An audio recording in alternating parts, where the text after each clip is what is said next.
कहते हैं मेरा खून खराब है, पर मेरा बलिदान ही मेरा जवाब है।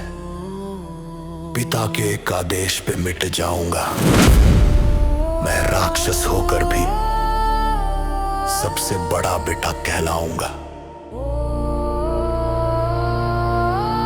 भीम पुत्र घटोत्कच। जंगल का राजा हूँ, महलों की चाह नहीं, पिता के चरणों के सिवा कोई और राह नहीं। भीम का रक्त हूँ, हिडिंबा का मान हूँ, पांडवों की ढाल मैं उनका अभिमान हूँ। एक आवाज सुनी, पुत्र घटोत्कच, मैं नंगे पांव भागा, छोड़ दिया सब सच। मेरी रगों में नशा सिर्फ फर्ज का है, ये सिर तो पिताजी आपके कर्ज का है। मेरी सांसें मेरा बल सब उन पे वार दूंगा, बाप की इज्जत की खातिर संसार उजाड़ दूंगा।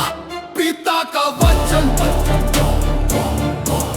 तो मौत भी कबूल। घटोत्कच, पिता का वचन तो मौत भी कबूल। घटोत्कच।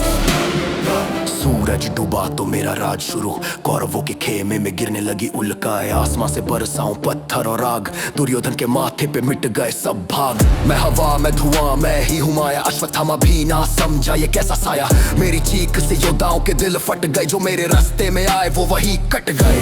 कृष्ण की आंखों में गहरा खेल था, इंद्र की शक्ति से मेरा ही मेल था। अर्जुन को बचना था, ये विधि का विधान था, कर्ण के हाथों मेरा ही निदान था। माता मुस्कुराए, मैं समझ गया सार, चाचा की जान पे मैं हो गया निसार। छाती अरा दी मैंने, चलो शक्ति चलाओ, मेरे लहू से पांडवों की जीत लिख जाओ, जीत लिख जाओ।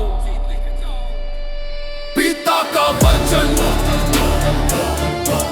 तो मौत भी कबूल। घटोत्कच, पिता का वचन तो मौत भी कबूल। घटोत्कच। शक्ति ने दिल चीरा, सांसें उखड़ गई, पर मरते हुए भी मेरी बुद्धि नहीं गई। मैंने सोचा खाली हाथ कैसे जाऊं, दुश्मन की सेना को राख में मिलाऊं। महाकाया रूप धरा, शरीर किया विशाल, बादल सा फैल गया मैं बनकर काल। गिरा जब धराम से तो धरती हिल गई, एक लाश के नीचे अक्षौहिणी पिस गई। मर के भी मैंने वो काम किया, अपनी मौत से दुश्मन का काम तमाम किया। शरीर मिट गया पर वचन रह गया। पिताजी, आपका जंगल का शेर अब सो रहा है।